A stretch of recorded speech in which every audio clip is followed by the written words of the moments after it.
Perfect. Now I have your number. Thanks.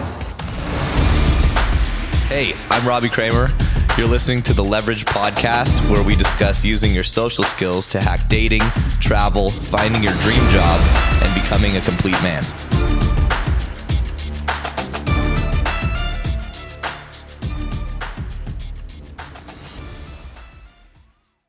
Welcome back to the show, everyone. And today I'm super happy to invite Celine Remy and Kevin Anthony. They're the hosts of the Love Lab podcast, which is a safe place to get real about sex. I was a guest on their show just a couple weeks ago, and I was totally blown away with their knowledge about dating, relationships, sex, just two really open, cool, authentic people, and very sexy, of course, as well. So welcome to the show, guys. Thank you, Robbie. We're excited to be here. Thanks for having us. Yeah, and you guys are going to help us to go from good to amazing in the bedroom and beyond. So I'm excited for the show. First of all, how did you guys, tell us your story? How did you guys become, the experts on sex and sexuality, and how did you kind of start your podcast and your business? I'm so curious to hear. Okay, that's a lot. I'll let you start, Celine. Well, because it kind of starts like way back ago. So I was born and raised in Switzerland. And when I was 16, my mom had cancer, and then she find a way to heal herself. And then she was looking for ways to get her life back, her energy, her sexual energy, like different things like this.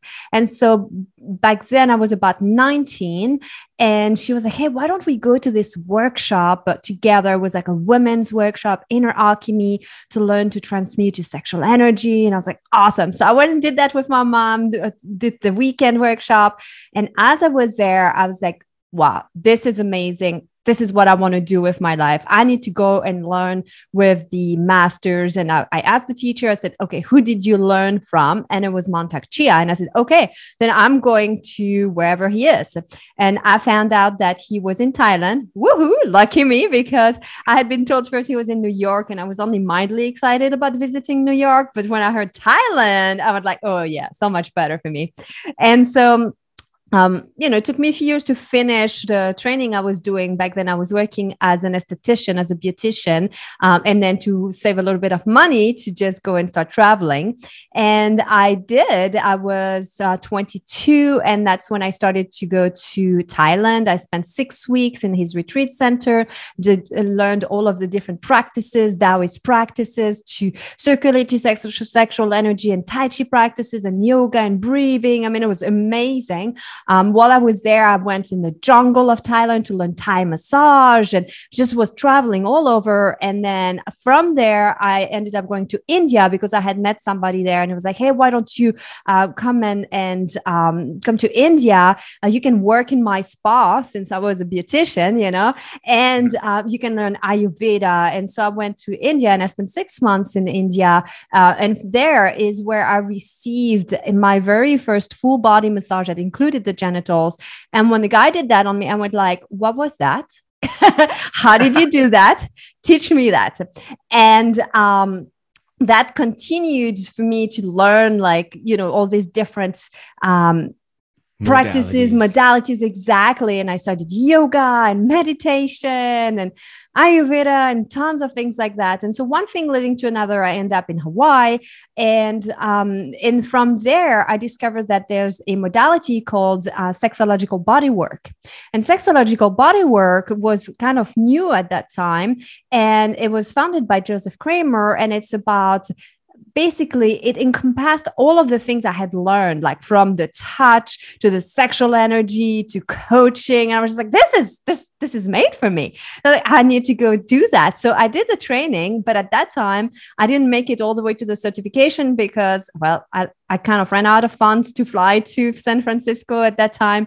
And I kind of left it on the back burner. And I was like, well, I'm still going to teach sexuality and do all of these things. And I was working a lot with women. And then I moved to California, and then I started working both with men and women. And I was like, well, it's time that I go back to the training. And I had to go through the whole thing again, got certified as a sexological body worker, and just really have been working over, well, basically it has been like 15 plus years, but I've had my own business for over 10 years, working with both women, men, couples, in terms of helping them with their sexuality, with their relationship. And I have kept on learning different modalities. And in that time, Kevin and I met, and then maybe you can take it from there, Kevin. That was a long beginning. Sorry. No, that was great. So where did you come into the picture? Well, so, Celine was on a long journey, starting from a very young age, as she just explained to you. And her journey started with the intent of, I want to do this for the rest of my life. Mm-hmm. So I was also on a lifelong journey, but I never intended to do this for a living. So for me, I was always interested in all of those same sorts of things. And I would read books on Taoist practices, and I would try stuff, and I would always try to be better. Every lover I ever had, every girlfriend I ever had, I was like, okay, that worked. Okay, let me see. How can I do that better? Right. I was just constantly always trying to be better at it. One, because I just like to be good at the things that I do, but two, because I just really loved sex, and three, because I had a lot of relationships that completely blew up. And I was like, damn, I fucked that one up. Like, what did I do wrong? How can I do this better? Right. And so, I took trainings. I got very involved in the local Tantra community here in Southern California, the local poly community here in Southern California. And, it was an interesting time. It's not quite the same here now as it used to be, but back then there were a couple of prominent figures in the community who were quite well known throughout the country. And they would have all of the big names, in Tantra and poly, sex relationship, all the big authors that wrote books on it, all the people that were touring and doing workshops, they would all come through San Diego. And I'm sure I've been to pretty much every one of them. I've met a lot of them just sitting in friends' living rooms and talking. I've been to their workshops, taken their classes, read their books, all of that, with zero intention of ever doing this for a living, but just wanting to learn it for myself. I had multiple lovers who were, big women in the Tantra community and the poly community who were experts. And yes, I did learn some things from them, although I think I may have taught them one or two things too. And so I started at some point, I left my corporate career and I was like, what am I going to do? And I started actually saying, well, people are asking me all the time for my advice because I've learned all this stuff. And now all of a sudden my friends and my roommates, and like I had a random stranger at a park one day walk up to me and ask me a question. And I'm like, that was the most random thing that, like, why pick me out of this whole crowd to ask me this totally random question? And so I started kind of getting the hint that, okay, I've got knowledge here. I should probably share it. So I started creating a coaching practice, but then much like Celine, I kind of ran out of money and I was like, I got to go back to doing something where I can actually make a living. So I kind of put that on the shelf, went back to doing my technical career, got together with Celine. When we first got together, obviously there's a lot of places where we were like, oh, we could do a lot together. But I was very adamant about the fact that, like, I don't want to be the guy that comes in is like, you see this all the time in the industry. One person in the couple is the prominent figure, and then they start dating someone and suddenly that person's the new expert right next to them, and it's just like, of course, I just didn't want to be that guy. So I said, look, you just keep doing what you're doing. I'm going to keep doing what I'm doing. Little by little, we'll start to build some stuff in the background. And for a long time, I was totally behind the scenes. So I was working with her. We built the Power Mastery courses together. We were coming up with strategies and new material and all this stuff, but I was always on the back end. And then at some point, we were both like, okay, it's time for you to stop being behind the scenes and you need to get out there and start sharing it. And so that's how we ended up working together. That's how the Love Lab too was born, because we basically would have all these endless conversations in bed, walking and stuff. And we were like, our bedroom's the Love Lab. And this is how Kevin came up with the name. And we're like, we have to show that. So this is why we were just like, okay, let's start the podcasts. And the podcast. So Celine's had so many brilliant ideas and how she brings this work out into the world. But the podcast, I will take credibility or credit for, because it was my idea. I was like, we need to have a podcast. Like, I think we really should do a podcast. And so he's like, yeah, okay. That's cool, but I'm really too busy. I got so many other things going on. So it was probably 6 months or a year after I had the idea that we actually started it. And you guys have been doing the show, I think, close to like 200 episodes, right? Yes. Yeah. We just recorded 196 yesterday. So it's been going on 3 years. I think this will be 193 or 94. So I think you guys I've been recording since 2013 or 14 though. So I space it out a little bit more, but podcasting is great. So I'm so glad I came across you guys because of the mutual podcast stuff. And I heard a couple of names I saw in your bio, and I just heard you say, Celine, talked about Montauk Chia. And I read his book a while back, The Multi-Orgasmic Man. And obviously this show is mostly male listeners.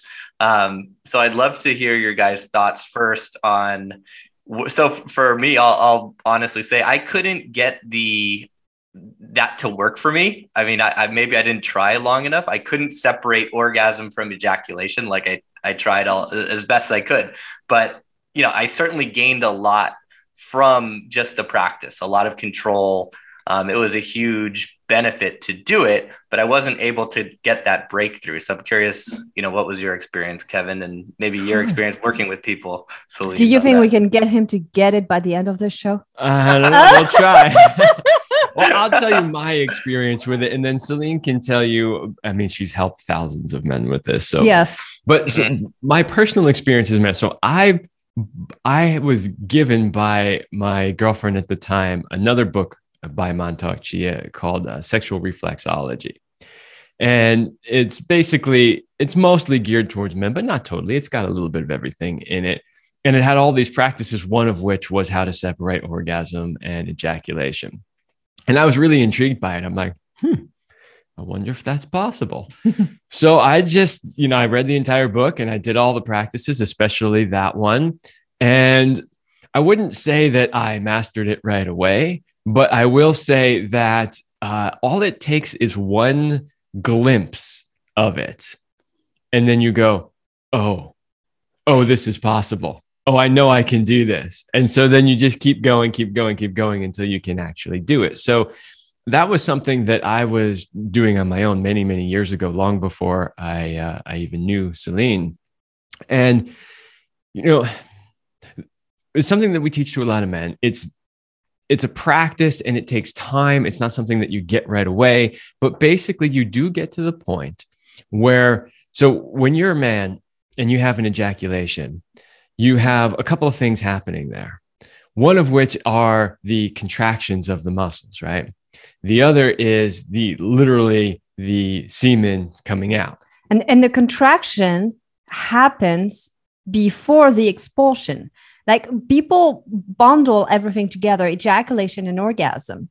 But in reality, ejaculation happens after the orgasm. You have the orgasm, you have the rhythmical contraction, you have an experience of an orgasmic experience, and then you have the ejaculation. That's literally the breakdown. Most people mashed all of them together and they're like, oh, it's one big thing. But if you learn to separate and you understand that they're different things, then that's how you can start feeling the difference. Yeah. And most people lump them together because they happen so quickly that it appears that they all happen simultaneously, basically, but they don't. They are actually slightly separated, and you can start to expand that separation if you work at it.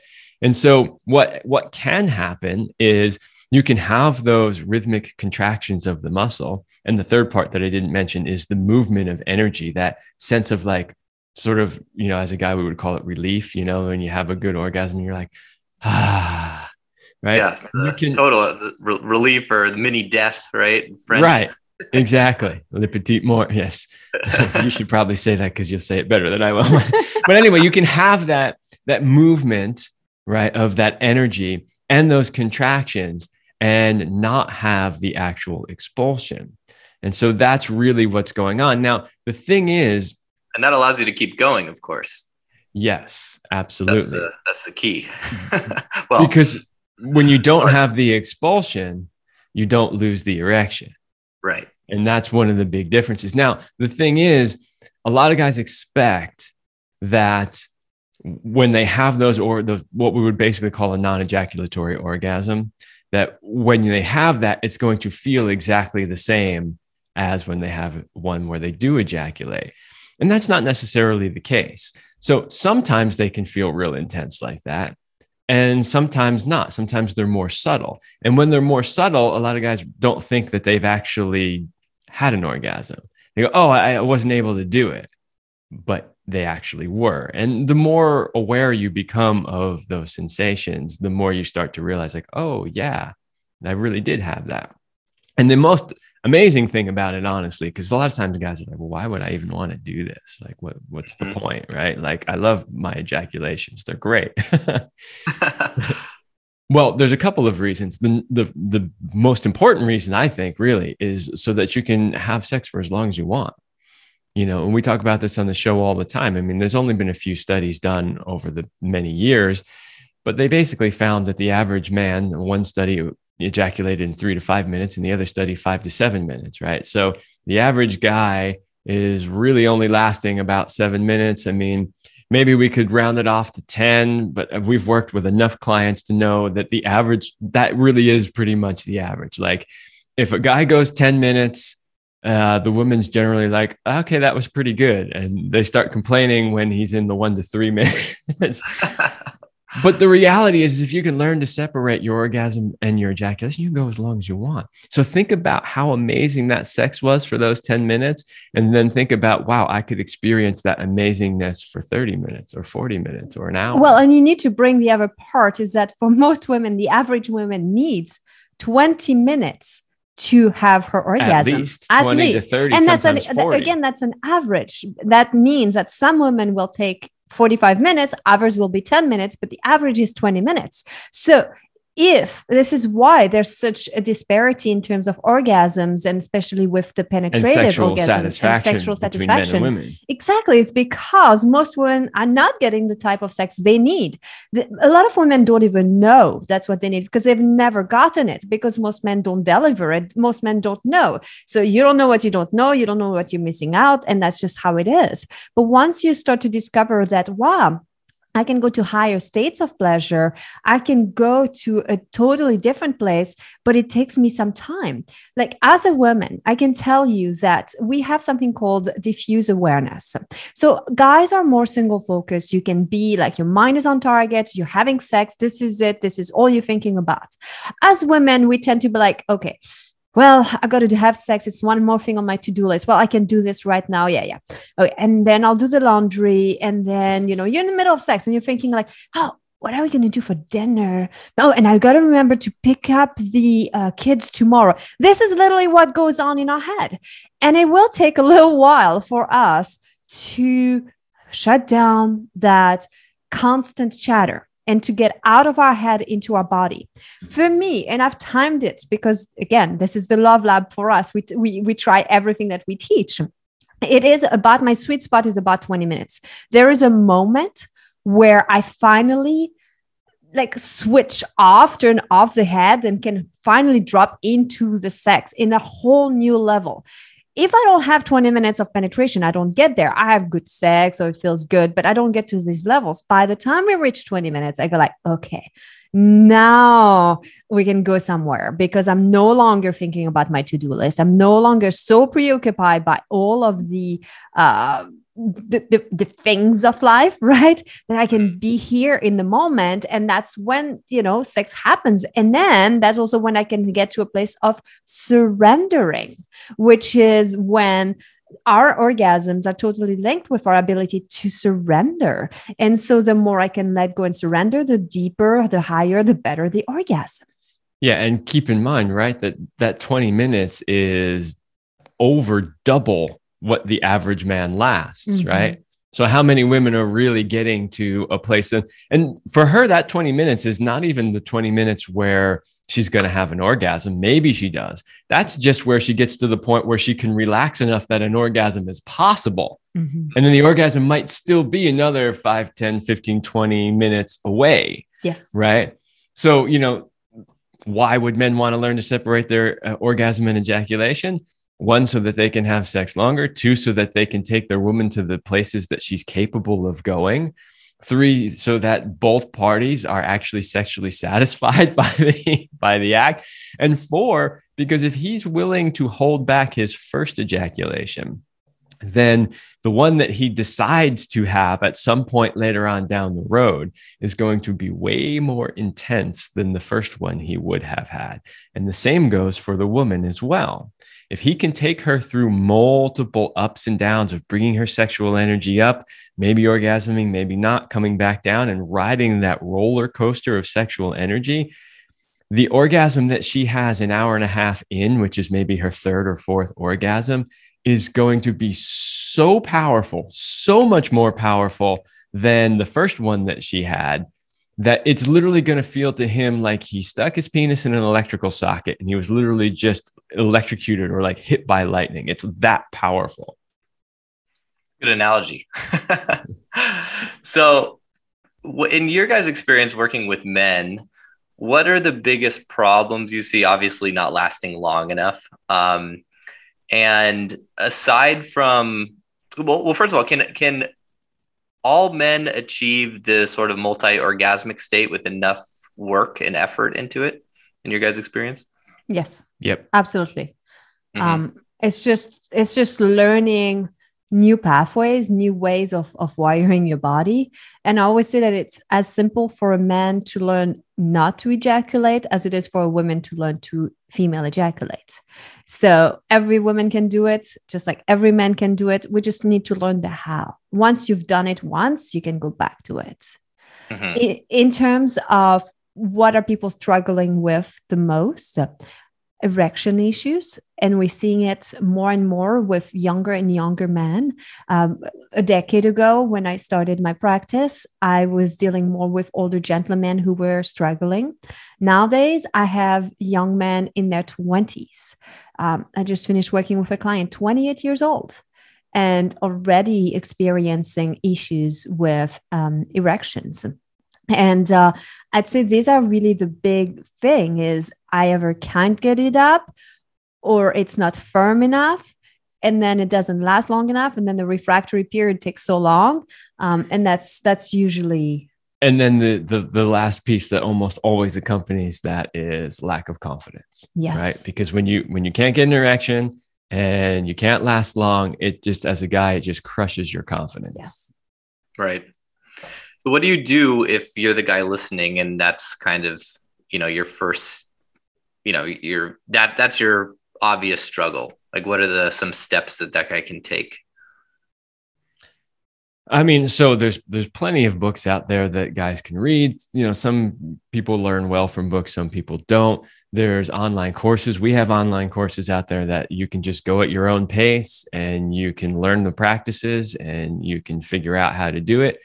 That works for a lot of people. And then there's, working with us as we can coach you, we can guide you through it. We can teach you what you need to learn. I'd say just the most important thing is don't be complacent. Don't just say, this is just the way things are. Like, get up, do something about it, take some action. If you want to create change in your life, you literally have to take action. Yeah. Right. And it doesn't matter what you choose. And it's just to be like, hey, this is not working for me. I could do better and go for it, And I also think that with, anything in life, but with sexuality, you never get to that place where you're like, I've got it all. Like, I understand it all. I've been studying this for over 20 years and I'm still discovering new things about my body, discovering new things with my husband. It's like, there's never a place that you reach where you're like, oh, and I can be on cruise control.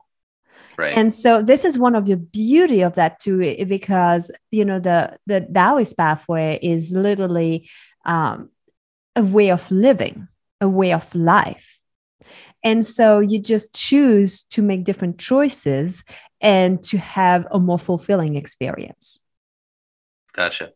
So if you're a guy listening and you have erection issues and you turn to something like Viagra or Cialis, and that does the job, does that have like long-term negative consequences, or what are your thoughts on, using those helpers?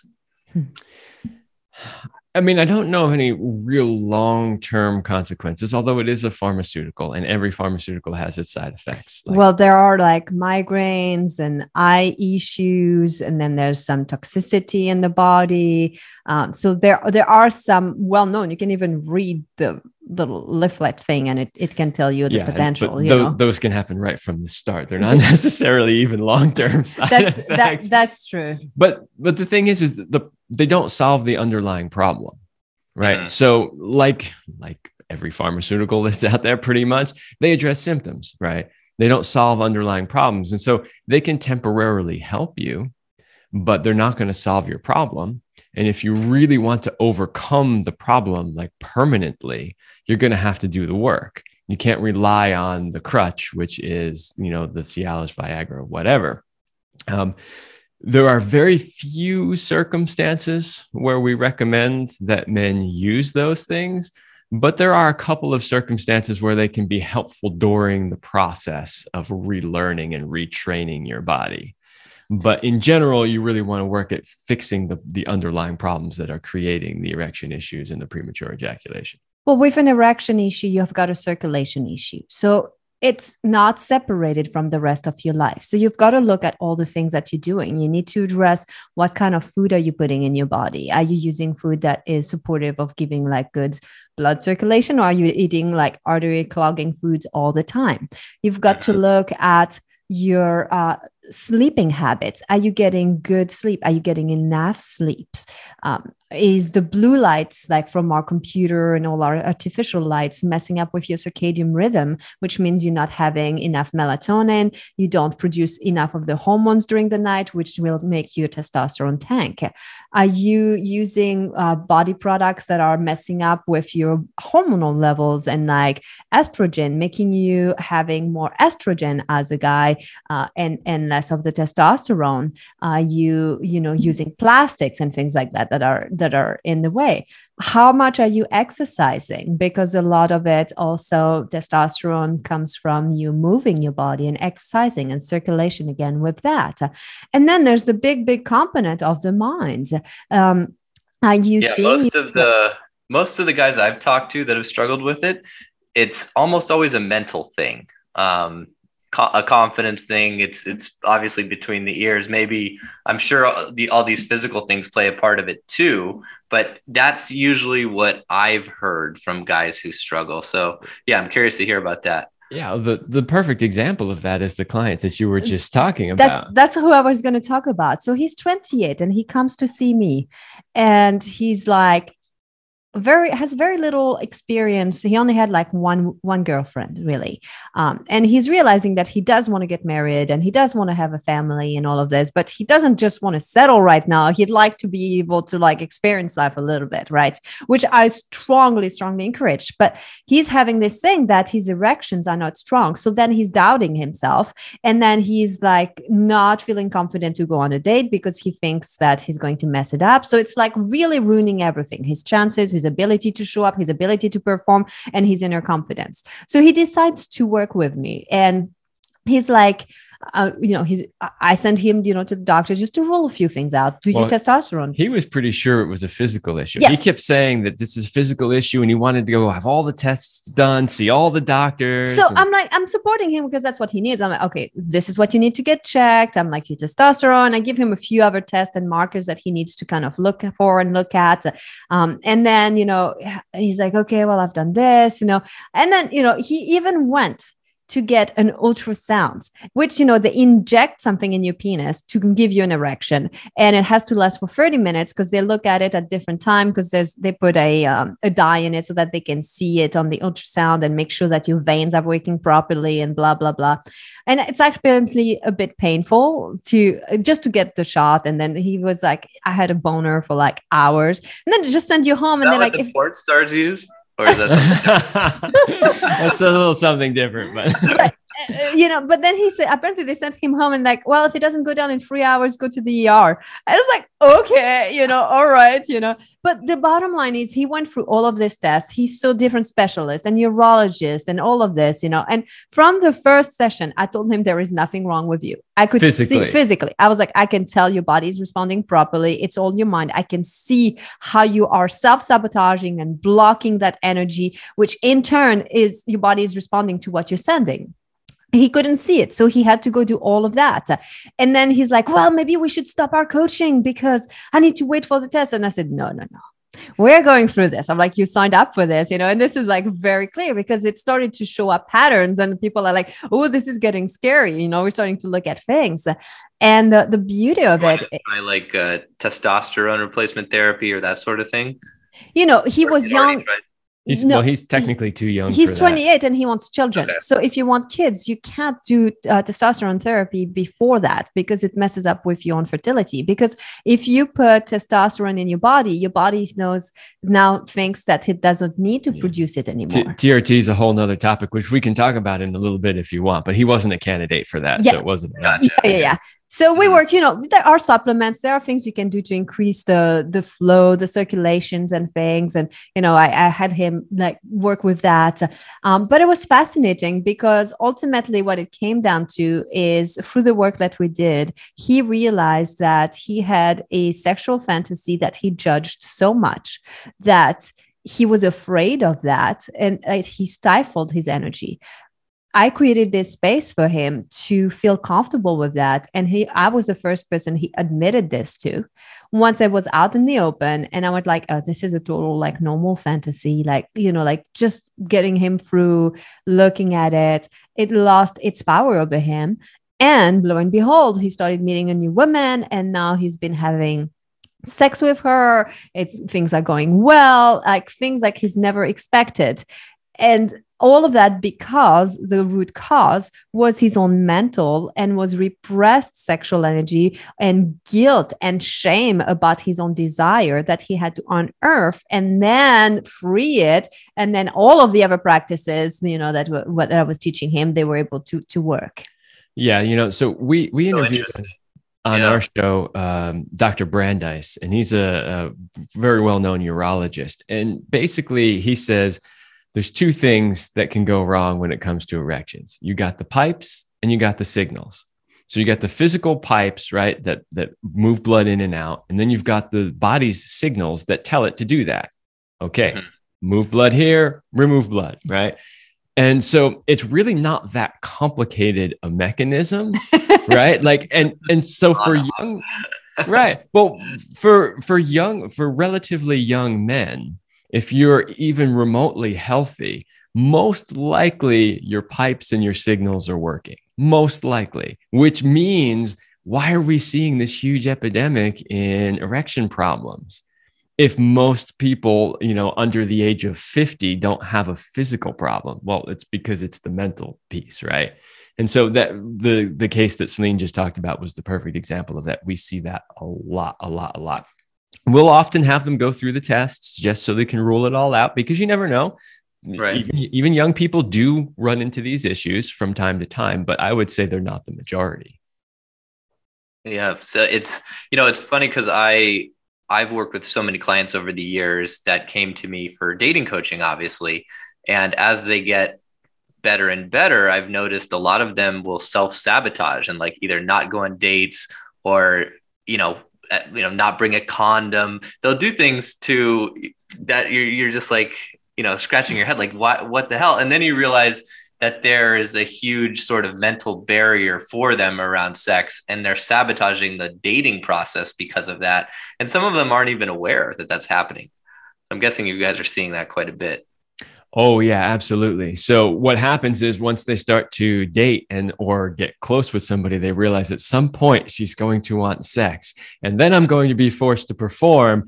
And that's when there's going to be a problem because I can't get it up or I can't last. We hear it all the time from clients. Yeah. And so you'll start to see them subtly self-sabotaging, and then they'll make a million excuses. It's like the old Jerry Seinfeld episodes. Every date they ever went on, there was something wrong with them. Nope, can't do that one, can't do that one, can't do that one, right? So they start creating a lot of excuses.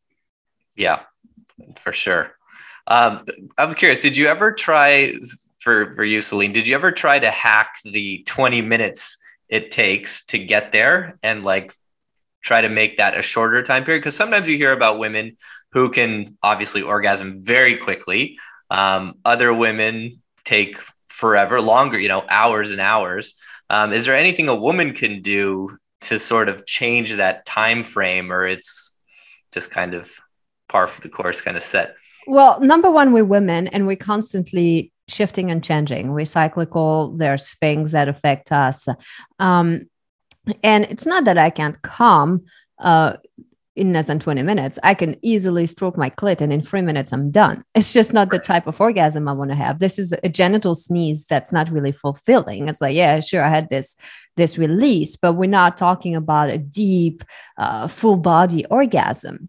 Now, there are times where it will take less time, and there are times where it's more time.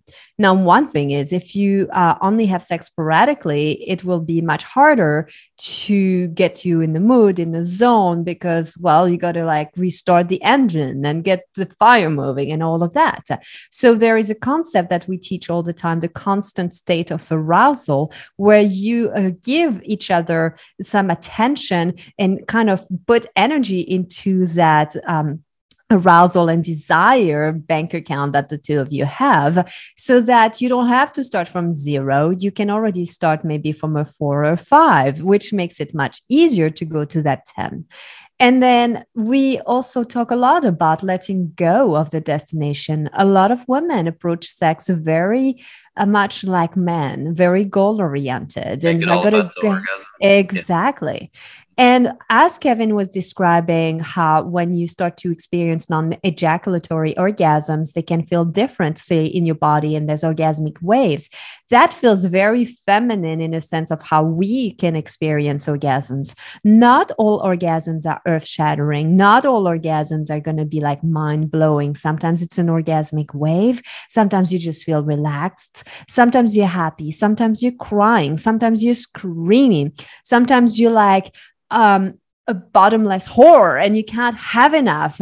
I mean, there's all these different personalities. And if you only want one kind of orgasm, and if your partner, if as a man, you only want her to have this one kind because you really like when she screams your name and that's all that you consider a success, you are definitely making it harder to enjoy all of the different flavors of sex. And you cannot just be focused on this one experience because you'll be disappointed. So it's about letting go of the destination, of that destination, enjoying the journey. And it's also about being like, how is my orgasm going to show up today? And by the way, there's no shame in going for a clit orgasm because that's really what you need, and you need that relief and that release right then. But this shouldn't be the only thing you do. Right. Yeah.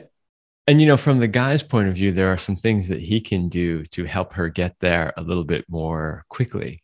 And it's really, he needs to create a safe space, and he needs to, by safe space, really, I mean a place where she can totally relax. Right. Safety is such an interesting concept because it's hard to explain what safety means. For every woman, it's a little bit different because you're like, well, of course I'm safe. She knows I'm not going to hurt her. But maybe safety for her means to have the door locked. Maybe safety for her means to have a warm space so she can relax. Maybe safety means to know that he's not going to pressure her. Like there's a lot of subtleties and variation. What does safety really mean? And how does she need it in that moment? Is it reassurance that she needs, verbal reassurance? Is it a touch that she needs? Like, yeah. Yeah. So that's one of them. The other one is making sure that she understands that there's no pressure, because as soon as you pressure a woman, I have to have an orgasm, or she has to have an orgasm, or sex has to last a certain amount of time, or we have to do certain positions. Once that pressure comes in, you're pretty much going to make it impossible for her to have an orgasm. She needs to be relaxed, comfortable. She needs to feel safe and no pressure. And all of that will open her up. So remember that in sex, really, it's a woman's job to relax, open, and receive. That's what the feminine does. The feminine receives, right? So anything that can help her do that is going to bring her closer to an orgasm and also potentially faster. So as guys, we have to think about that, right? Like, how can we create that environment for her? Like a perfect example is Celine talked about diffuse awareness and how there's all these different things running around through her head. So, okay, let's say it's 6 o'clock and you just finished dinner and you're like, woohoo, all right, sexy time, right? But she's still thinking about 4 more things that have to happen before the day is over, right? So one thing that a guy can do is, hey, maybe help her with that. Maybe if one of the things is, I got to get the laundry out of the dryer and we got to do this, like, because if you just say, screw the laundry, I don't care about the laundry, like, whatever, let's just go have sex. She's going to be there having sex, literally thinking about the laundry. Like, she just is, right?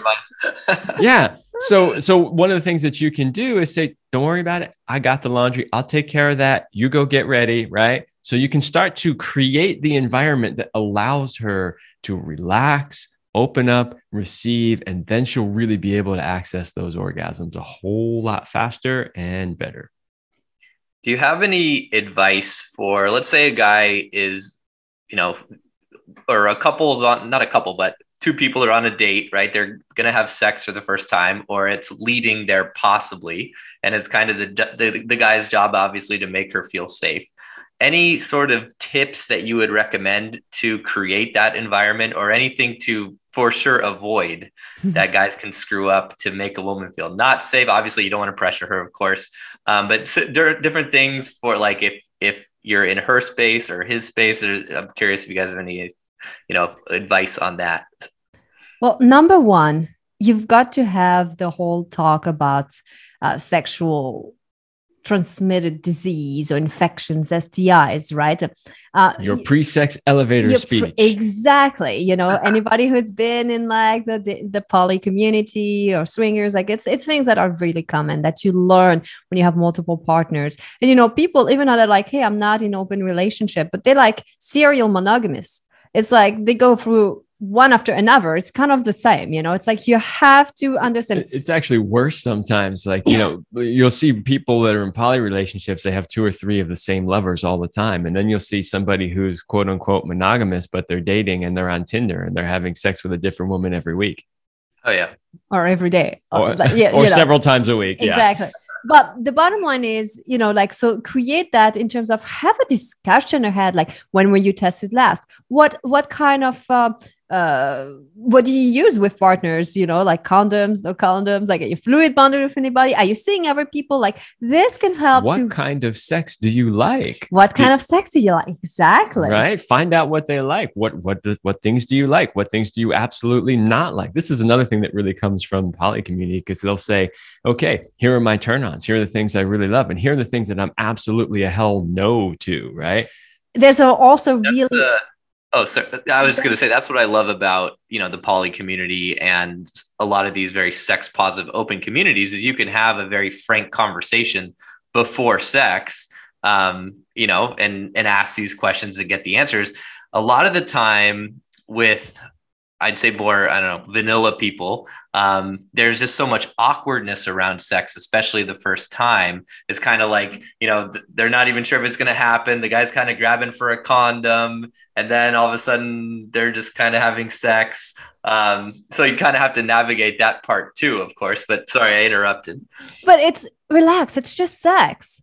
Mm-hmm. And like, honestly, plan for it. Plan like you're going to have sex. Don't assume you are, but be ready and prepared. So have your condoms and know when you were tested, talk about these things. But literally, that's what makes a difference. Like, people actually find it like it's a breath of fresh air. That client that I was mentioning, literally, he had that conversation with the women. And I always tell my clients, like, for most guys, you don't expect that you have a cock of steel that's always hard. It's normal that it will vary. Mileage will vary if you're tired, if you're stressed, if you're nervous. And when you meet a new person, you are going to be nervous. And for most men, it takes anywhere from 2 to 5 times with the same women before they start to really feel comfortable. And I believe that you can remove a lot of that performance anxiety by prepping a little bit better. And every client that I work with, I teach them that. And it works when they're willing to get over the awkwardness of having that conversation, meaning, hey, what does it mean for you to have sex if we have sex? What are your expectations? And like say, hey, by the way, sometimes it takes me a little while to get used. I'm a bit nervous. You're so beautiful. I want to pleasure you. And sometimes, I get anxious and I never know how my body's going to function. But I want to make sure that if we have sex, you're willing to give me at least 3 times to try. If you know your number is 3 times, that's usually how much it takes you. Or maybe it's 5 times, maybe it's twice, whatever you feel like would take the pressure off. If you have that discussion, the woman also is going to be much more compassionate and understanding. And she'll be like, oh yeah, like sometimes we don't realize how much pressure there is on a man to perform, because we both have pressure on the first night and first time and even the beginning of the relationship. But for a man, it's definitely different in terms that pressure can get in the way of you being able to have an erection. If we feel nervous and let's say we're not lubricating the way we want, we just use some lube. But for the guy, it's not like, there's no erection in that moment. So if you do a little prep work and if you have that and know your body, be like, hey, I've noticed that, be like, let's say you lose your erection or something and be like, hey, you know what I would love? Like, do you know what feels good? Like, why don't you squeeze the base of my penis a little bit or give me a second? Or why don't we kiss? Like ask for things, just because you're a man doesn't mean that you have no needs. And it's not being needy to be like, oh yeah, you know what I would need right now? Let's try that. It's just it's being an advocate for who you are. So you need to know yourself. You need to know yourself before you go in. You need to know what you need. You need to know what to ask for, and you need to be willing to just do it, even if it's hard. Yeah, communicating is obviously key. And I find that a lot of guys struggle to do that. They'll just kind of sort of guess. I work with a lot of guys who kind of have the inauthentic nice guy syndrome. And they, not only do they not communicate, they do even worse by assuming that she might need these things and then going out of their way to do things that she's assuming that they need, which maybe she doesn't even care about. She just wants you to fuck her. Stop asking. And at the same time, ask a little bit before. Like, I know we're women. It's very confusing. Sometimes I think relationships are a bit like sitcoms, right? Because a sitcom can exist if people actually communicate. Like every sitcom ever made is based upon the fact that people aren't communicating and therefore all kinds of crazy crap happens throughout the episode, right? Like how many times have you watched a sitcom and said, if he had just told her the truth, there'd be no episode. There'd be nothing in the show. And it's very similar with relationships. If people could actually communicate what they need and what they want in an effective way, most of the crap that comes along with relationships would just go out the window. Yeah. Oh, and by the way, why do you have to have penetration on the first time? Maybe you could just take it off the table and be like, hey, let's just play with each other's bodies. I want to see if I can make you come with my mouth or like with just blowing all over your body. Like, it doesn't matter, but like you could be actually very creative, super masculine, super hot in taking the lead and saying, we're not going to do this, but we're going to do that. And I'm going to have my way with you. I can imagine that would really turn a lot of women on, especially if you take, penetration off the table, right? That reverse psychology is going to make both people want it more. And, maybe it leads to that, but maybe, you stick to the rules and it's better the next time, right? The anticipation builds. That's a cool idea. I like that a lot. What about, I don't know. I'm curious to ask you guys. So if a couple is really good at sex, like you guys, what is like a normal or optimal amount to have sex? Like how often? And then how would that compare to couples that maybe aren't so good, and any advice for them? Well, the first thing I would say is don't compare yourself to other people, right? So whatever I tell you about what our sex life is like, don't compare yourself to that and then think somehow your sex life is terrible. It really has to do with what you and your partner want and what works for the two of you. So Sure.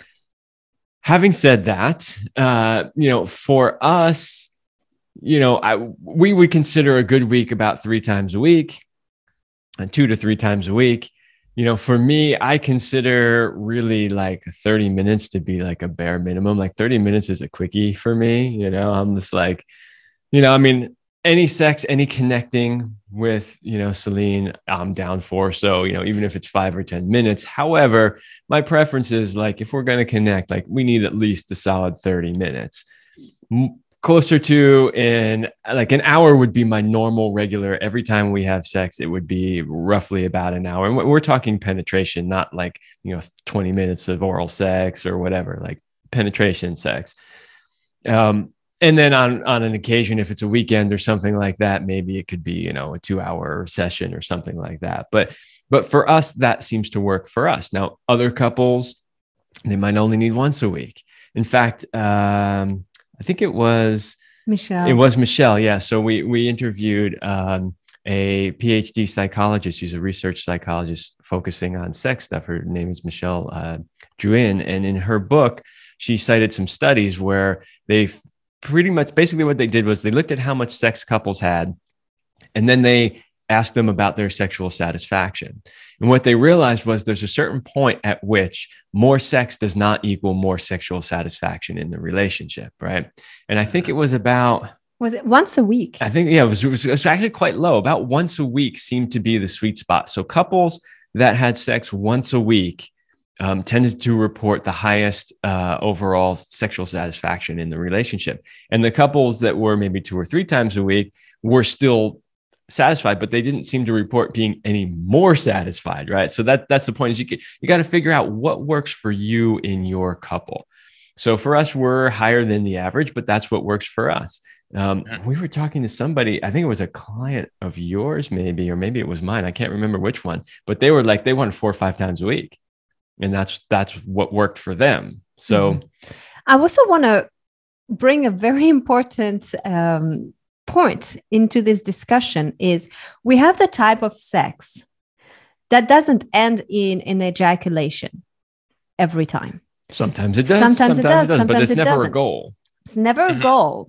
And that means that we end sex basically when I feel done. And I know people are like, again, like, but the truth is the woman tends to be the one who makes most of the decision. Even if the guy you're thinking I'm the one in charge, that's what you think. No. The reality is we women are the one who choose when we open our legs, how long you're going to be in there, and when and if it happens. Right. And we all know that. And some women use it and abuse it. Right. And you should never do that. But the bottom line is, in the type of sex that we have, it doesn't end with the ejaculation, meaning like if we're like, okay, it's been a while, or I'm feeling complete, or even maybe Kevin, but usually I kind of get to the point before he does, we'll pull out and he'll be rubbing hard and we're done. And there's no like, you've got to finish. This wasn't good enough or anything like that, That's really hard for a lot of men to comprehend. They're like, what do you mean? Wait, what? No, like, how could you only have like money shot? Right. Exactly. But one of the beauties of it is, so if you are separating your orgasm from your ejaculation, as we were talking about earlier, you can actually, as a man, feel complete without ejaculating. If I've had enough of those cycles and I've had multiple orgasms throughout, I feel just as complete as if I had an actual ejaculation.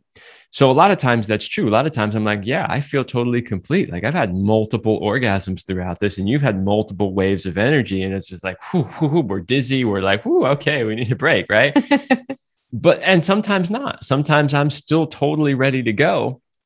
And I'm like, I could go for another hour, and she's like, I'm done. Because I respect her, I'm like, okay, if you're complete, then we're complete. But it keeps me in this constant state of arousal so that I want more, so that maybe the following day or maybe 2 days later, I'm still like chasing her around the kitchen, like, come on, let's go. Right. And you also said something very important that I want to make sure that all listeners are really grasping there. You are basically giving me exactly the type of sex that I want. And what that does is that I want more of it because I'm getting exactly what I want. Now, if you were to force your will on me and make me do all the stuff you want all the time, I probably would not want to have sex with you very often. I would be negotiating it more. But because I know I can get what I want, and it's not like he's not getting his need met either. It's not like, I want to be clear on that. But this is a very, very important distinction. If you are in a relationship where she constantly says no, it's probably because you're not giving her the kind of sex she wants. Yeah, that's unfortunately kind of the standard narrative in most relationships that you hear. The guy's begging for sex and, she's got a headache. Maybe she'll give it to him on his birthday, that sort of thing. And obviously if she was enjoying that more and not feeling the pressure to have it, that probably wouldn't be the case. Exactly. She would initiate it. Yeah. If he was going more than 20 minutes and she was actually orgasming and like really getting into it, really relaxing, yeah, she'd want more of it. The problem is she's barely even getting started and you're done, you're out. You're like, okay, that's great. Had my ejaculation. She's like, that was pointless. Yeah. A lot of clients ask me like, how do I keep women in my life? And I say, get better at sex. Cause if you can give a woman multiple orgasms, she's probably not gonna, leave that often compared to if you're not, of course, or just an orgasm at all. So I won't say that that's all you need, because you need to be a good, strong man. However, if you make a woman come like she has never come before, she will stick around through all kinds of your fucking nonsense that she shouldn't even stick around for, right? Now, imagine if you combine that with actually being a good, strong, partner, man, masculine, who's like giving her all the other things that she needs. You combine those two, she's not going to leave you. Yeah. So, for guys who are interested in working with you, what does that process look like? And how can people, get in touch with you guys and learn more?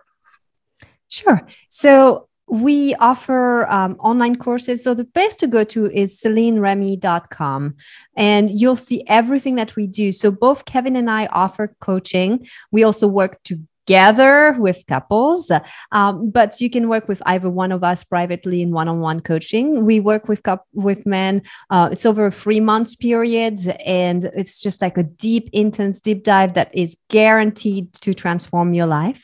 If you're more of a like, hey, I'm going to do my own thing at my own pace, sign up for our courses, Power and at powerandmastery.com. And we teach you everything there as well. And then of course, tune into the Love Lab podcast on any of the platforms where you can get the podcast, because we give you a ton of free information and advice to get you started and keep you motivated. So there's plenty. Yeah. And if you want to work with us, basically the way it works is you go to our website, you schedule a strategy call with one of us or both of us, depending on who you want to work with. We get on a call with you and we talk about what your needs are, how we might be able to help you. It's no obligation. You put down a deposit just to book the space. And if you decide not to work with us, we completely refund it. So it costs you nothing. You get to sit down one-on-one with us and figure out, is this something that would work for you? And if so, then we can move on to the actual coaching. And if not, awesome. There's other options out there. You can talk to other people. Cool.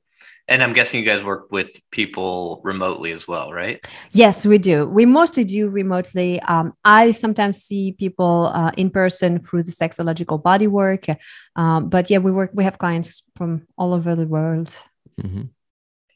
So anything else that you feel like we didn't talk about that, might be important for the guys listening, or anything, pops in your head like that? My advice for guys out there is if your sex life, your dating life, or your relationship life aren't where you want them to be, you need to take action. That's the biggest thing is I see just too many men settling for, mediocre. Mediocre, just not stepping up and taking charge of their lives and changing things where they need to change. If you're looking in the mirror right now, or you're listening to this show and you're thinking, wow, I wish I could be that, then get up and do something about it. And then the other thing too is that most people think they're so weird, so unique, and that, oh my gosh, it's only them who have this kind of problem or fantasies. And actually, I can't say I've seen it all, but I've seen a lot from, having worked with over thousands of people by now. And it's like, we're really pretty simple. And so just like I said earlier, relax. It's just sex. Get to know yourself, get to know your body. And then all of the anxiety disappears. Mm-hmm. Yeah. You guys are so like easy to talk to and very open. So I'm sure that, clients who work with you get that feeling, and they probably feel way more at ease with the whole process. And there's, like you said, there's just so many people out there, especially now with, I think people are using porn way too much, afraid to talk about it. And I'm sure it's just, things are going in the wrong direction, unfortunately, versus in the right direction. But luckily there's, people like us to help people down that path. We're doing everything we can. Recalibrate. And, a word on porn, since we haven't touched it, it's not so much the what, it's the how. It's not that porn is so terrible. It's how do you use it? Are you using it? Basically, if you're using porn and you're watching porn, but you're fucking in love with your life and you're having all the dating that you want, or you're in the relationship that you want, there's no problem. And you have energy in the morning. If you're using porn and then you feel depressed, you can't get a girl, or you're not performing you're not performing in the bedroom, it's probably getting in your own way. Now, it's not really that porn is bad. It's how you use it. And it has to do with your own personality, with your own addiction, which to the root is a lack of connection. So we're back to, if you don't understand yourself, if you don't connect with yourself to a certain way, then you will seek these outside things to help you feel whole. And so if that's you and you feel like, hey, I'm watching porn, but my life sucks, then get some help. Couldn't agree more. It's definitely how you use it versus the if. That's well said. So guys, go over, listen to the Love podcast. It's amazing. My interview will drop soon. So thanks so much for being here. It's been so great to pick your guys' brain about this stuff. Well, it flew by really quickly. So thanks for having us. It was a lot of fun. It was, when we had you on our show, it was a lot of fun. And today was a lot of fun too. So thanks for having us on your show. Of course. Thanks, guys. Thanks for listening. If you want more, go to innerconfidence.com and don't forget to subscribe to this podcast for the latest episodes.